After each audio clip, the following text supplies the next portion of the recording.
your heart to Jesus Christ. నీ హృదయంలో యేసుక్రీస్తుకు చోటు ఇవ్వు.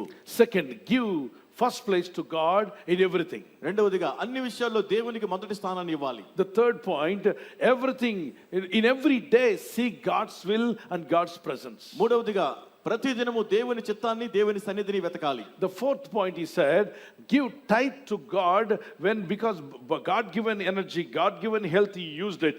So ask God, whenever you get it something, separate something and give it to God's work. నాలుగవదిగా దేవునికి దశమ భాగాలు ఇవ్వాలి. ఎందుకంటే దేవుడిచ్చిన ఆరోగ్యం, దేవుడిచ్చిన బలంతో నువ్వు పని చేసుకుని నువ్వు సంపాదించుకున్న దానిలోంచి దేవుని సేవకు ప్రత్యేకపరచాలి. These are Bible principles. ఇది బైబిల్ సూత్రాలు. My brothers and sisters. ప్రియ సహోదరి సహోదరులారా, See, some people are respecting God and Sunday they don't want to work and they're going to prayer. కొంతమంది దేవుని కనపరుస్తూ ఆదివారం ఏ పని చేయరు, But ఆరాధనకు వెళ్తారు. they are not put down, they're always up. వారు ఎప్పుడు కూడా కింద పడిపోలేదు కానీ పైకి లేవనెత్తబడ్డారు. God will lift you up. దేవుడిని హెచ్చిస్తారు. And God is the one who said work. దేవుడే చెప్పారు, పని చేయమని చెప్పిన వారు దేవుడే. Now closed on Sunday. చూడండి Chick-fil-A అనేటువంటిది why is the Chick-fil-A closed on Sunday? Because they say the starters, those who started, the founders, they say we want to respect God. We want all our workers to go to church and worship God. ఈ Chick-fil-A అనేటువంటిది ఆదివారం ఎందుకు మూయబడుతుంది అన్నప్పుడు దానిని స్థాపకులు చెప్పినటువంటి విషయం ఏమిటంటే, మరి మేము ఆ రోజు ఆదివారం తెరవము, ఆ రోజు మూసివేస్తాం, పనిచేసే వారు అందరూ వెళ్ళి దేవుని ఆరాధించాలి, మేము దేవుని గౌరవిస్తామని చెప్పారు. But nowadays they're also changing, lot of changes are coming. Don't need to hang on to that. కానీ ఈ రోజుల్లో అక్కడ కూడా మార్పులు వచ్చాయి But కాబట్టి hang on to God. మనం దేవుణ్ణి పట్టుకోవాలి. So now look at this. The first point, write it down. I have to close it now. The financial principles are there according to Bible. Bible ప్రకారంగా ఆర్థిక పరమైనటువంటి కొన్ని నియమాలు ఉన్నాయి, వాటిని మనం చూద్దాం. The first one, work diligently. Colossians chapter 3 verse 23. మరి మొదటిగా శ్రద్ధగా కష్టపడి పని చేయాలి. కొలస్సీలకు 3వ అధ్యాయం 23వ వచనం. Group A, hard working, and Group B, hardly working. Group A వారు కష్టపడి పని చేసేవారు, గ్రూప్ బి వారు ఎప్పుడో గానీ పని చేయరు. Group B or Group C, smart workers. మరి మూడవది గ్రూప్ సి ఏంటంటే జ్ఞానము కలిగి వారు పని చేసేవారు. Oh, you can also work smartly. నీవు కూడా తెలివిగా పని చేయవచ్చు. Praise the Lord. Go to the next point. తర్వాత అంశాలు చూద్దాం. The financial principles, the second point, plan and budget is more important when you are doing a business or you want to start up a business. According to Bible, Proverbs chapter 21 verse 5, Luke chapter 14 verse 28 to 30. ఆర్థిక నియమాల్లో రెండవ అంశాన్ని మనం చూసినప్పుడు ఒక ప్రణాళిక, దాని కొరకు కొంత నిధులను కేటాయించుకోవడం కూడా చాలా ప్రాముఖ్యం. సామెతలు 21:5, లూకా 14:28-30 వరకు. And communication is also important. మరి సంభాషించడం కూడా చాలా ప్రాముఖ్యమైనది. And you know the goals, short goals and goals also important. నీవు ఒక గురి ఏర్పాటు చేసుకోవడం కూడా చాలా ప్రాముఖ్యమైనది. Teamwork is important. Teamwork is important. ఒక బృందముగా కలిసి పని చేయుట అనేటువంటిది చాలా ప్రాముఖ్యమైనది. Strategy is important. ప్రణాళికతో ముందుకు వెళ్ళడం అనేటువంటిది ప్రాముఖ్యమైనది. Sometime risk you may face, but face the risk, don't worry.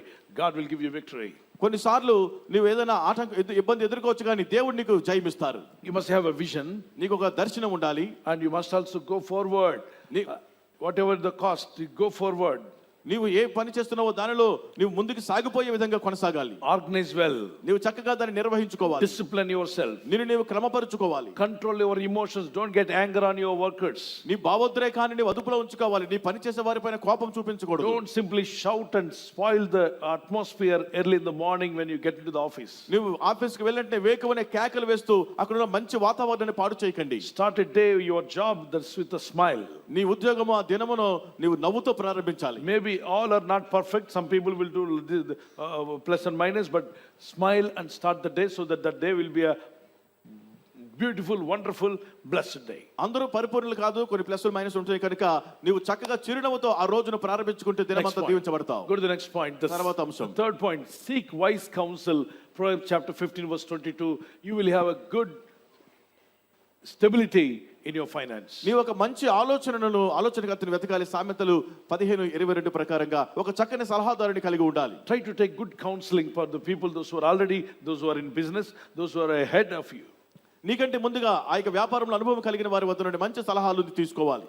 In the Bible also God gives you a good counsel. He's the Holy Spirit of God is a good counselor. పరిశుద్ధాత్మ దేవుడు మంచి ఆలోచనకర్త, నీకు చక్కని ఆలోచన నేర్పిస్తారు. Pray and ask God, Lord, give me a good counseling. ప్రార్థించి దేవుని అడిగిన ప్రభువా నాకు మంచి ఆలోచన నేర్పండి అని. Next point. తర్వాత అంశం. We have to finish it very quickly. Please look into that. త్వరగా మనం ముగించుకోబోతున్నాం. చూద్దాం ఈ అంశాలన్నీ. Depending on God. దేవునిపై ఆధారపడాలి. Depend on God. దేవునిపై ఆధారపడండి. Save for the future. Proverbs chapter 21 verse 20.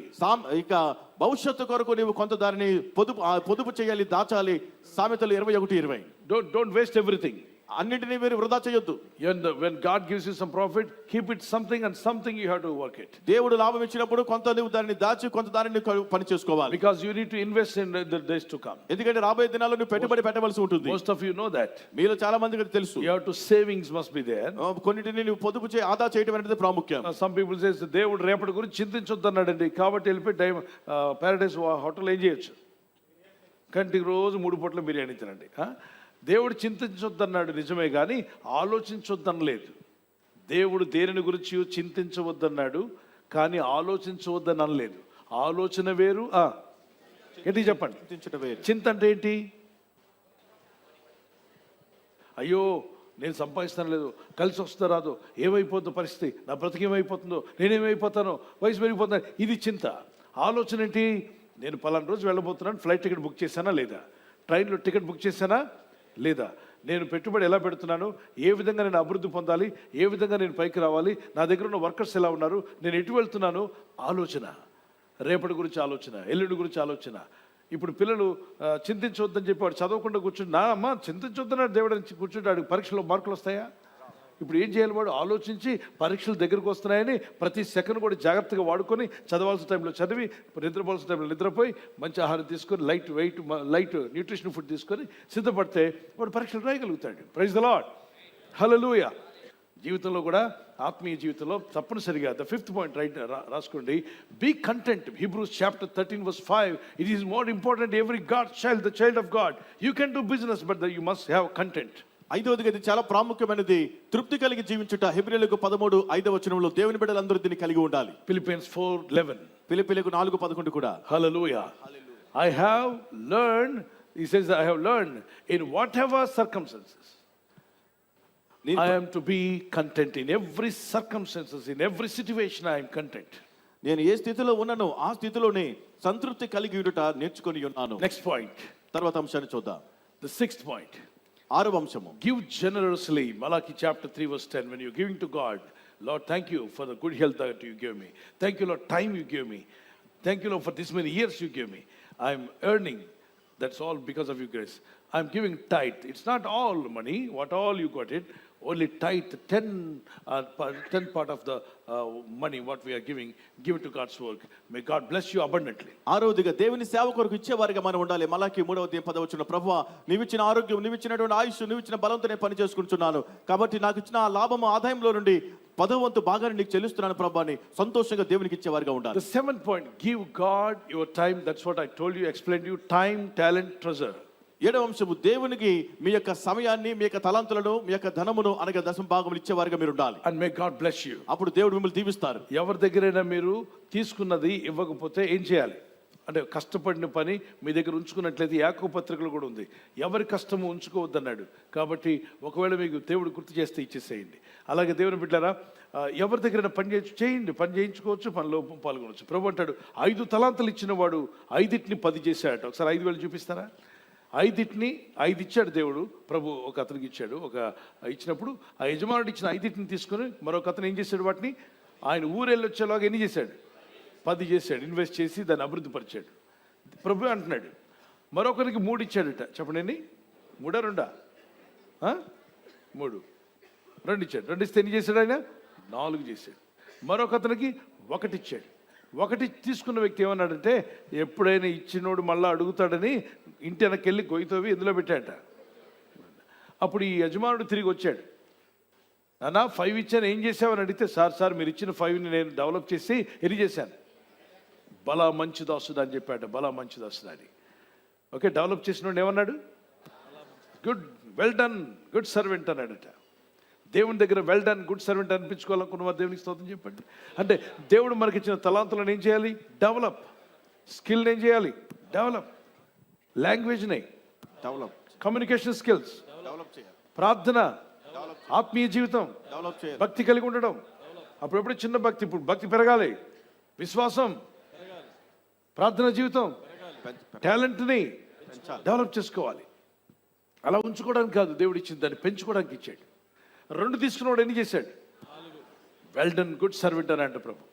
ఆ 1 ఇచ్చినోడి దగ్గరికి వెళ్తే, ఏది నాన్న నేను ఇచ్చాను ఏం చేసావు అని అడిగితే, నువ్వు మళ్ళా అడుగుతావని నాకు తెలుసు, అందుకే మా ఇంటి వెనకెళ్ళి చూసుకో, గొయ్యి తీసి ఎందులో పెట్టా, చెడ్డ దాసుడా అన్నట్టు. ఏమన్నాడు దేవుడు?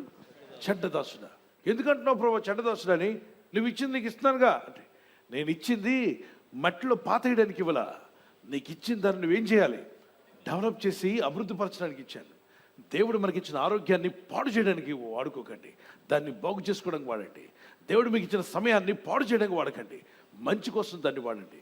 దేవుడు మీకు ఇచ్చిన ఆరోగ్యం కావచ్చు, సమయం కావచ్చు, దేవుడు మీకు ఇచ్చిన టాలెంట్ కావచ్చు, తలాంతులు కావచ్చు, అది ఏదైనా కావచ్చు, దేవుడు మనకి ఇచ్చిన ఆత్మీయత, భక్తి, విశ్వాసము, దాన్ని ఏం చేయాలి మనం?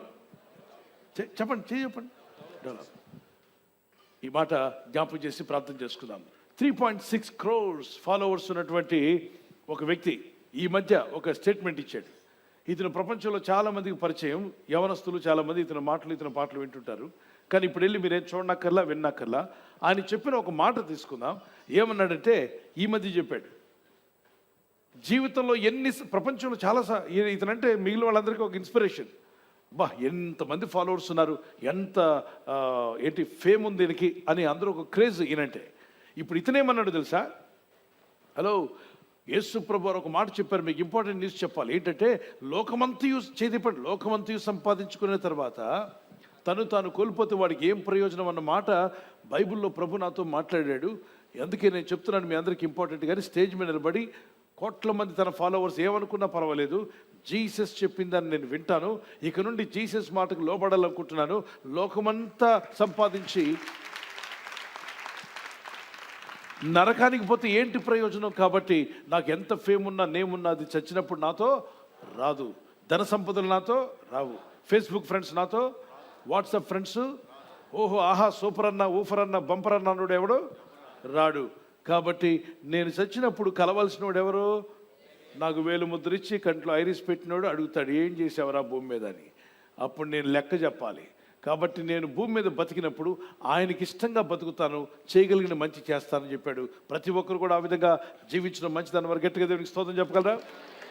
అతను గత జీవితం చెడ్డగా ఉంది, కానీ ఇప్పుడు మారాడు. మంచిది, మారండి, ఇప్పుడైనా మారండి.